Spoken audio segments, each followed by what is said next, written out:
looking after our small birds across the country is vital. They've been in decline for a number of years now, and anything that we can do to help as part of our conservation work is going to be fantastic. I'm Mike Thornley. I work for BASC, the British Association for Shooting and Conservation. Today I'm going to show you the BASC Bird Box project. We started this kind of work on young shot days. The youngsters were happy shooting the clay pigeons, happy shooting air guns, but what we wanted to do was also introduce some conservation type activity in to what we was doing. We have two different types that we use. We have the standard bird box here with the hole in the front, great tits, blue tits, pied flycatchers. Sometimes nuthatches will use it. Marsh tits, willow tits will sometimes use this one as well. We also have this one with the open front. This one, robin and common flycatcher will use this as well. So with this, it's more prone to predation.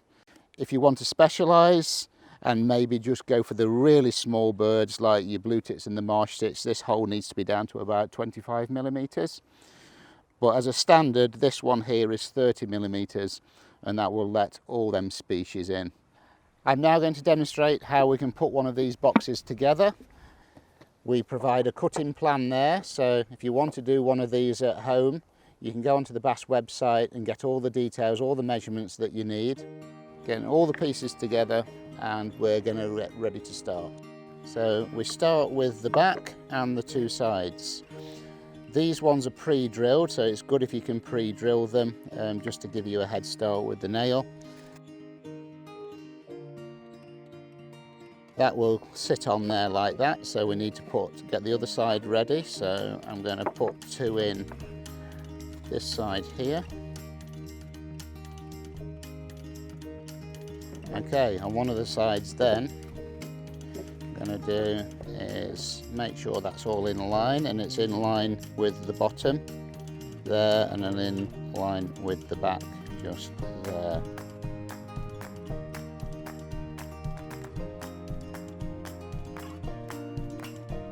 That's the two sides on. Next we need to put the bottom in. That fits in there nice and tight, and again lining it all up. Turn it on its side, keep it tucked in there.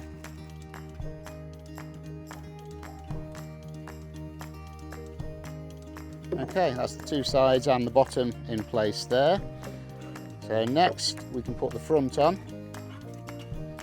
Again, there's two pre-drilled holes just there, so it makes putting the front on quite easy. Line that up along the bottom, so making sure that edge is lined up there and it's lined up with the top just there.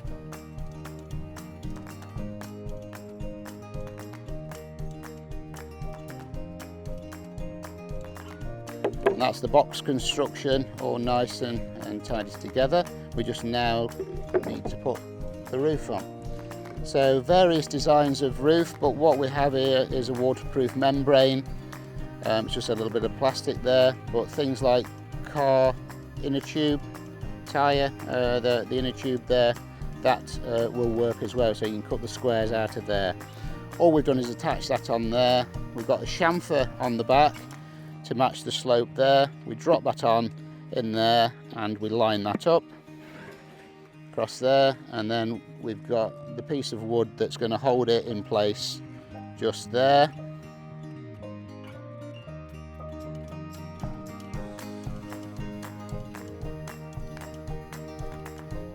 Don't tuck that too far in, just draw it back a few millimetres, and it just allows that lid then to open.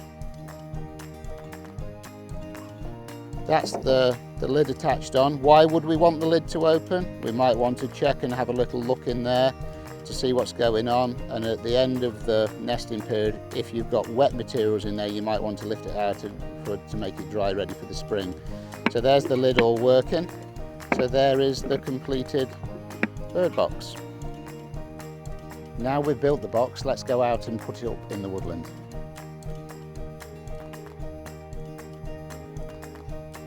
We're looking at placing the bird box on the trees here. So we're looking at a northeasterly aspect as opposed to in full sun. So don't face it south.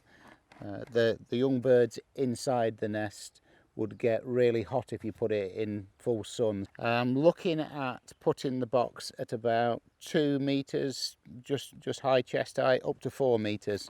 If you do have disturbance from public and people in the woodlands and they're likely to get disturbed, then put them at a short ladder height. So I'm picking a tree that has got about 1 foot in width.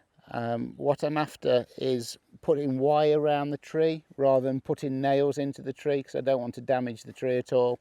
So I'm going to put a nick in the side of the box just here and here, and this is where the wire is going to sit. The thick garden wire is best, 3 millimeters or slightly greater. Don't go for the thin stuff because it will break off and split. So working out how much wire we need in there, dropping it in the nicks that you've created, just there. Pair of snips. So I've cut the wire and I'm just going to pull it tight and start to twist it just here, and that's it attached. Just check all the lid works, everything's fine.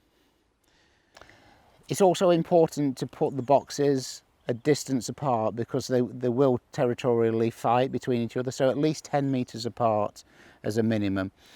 Also putting these boxes in areas like the urban fringe, in modern gardens, modern houses, they don't have any natural holes or wild areas, so always try to keep a little bit of an area where you can put this box into a little bit of a wild corner and create that kind of thing. Birds love to get into them little corners.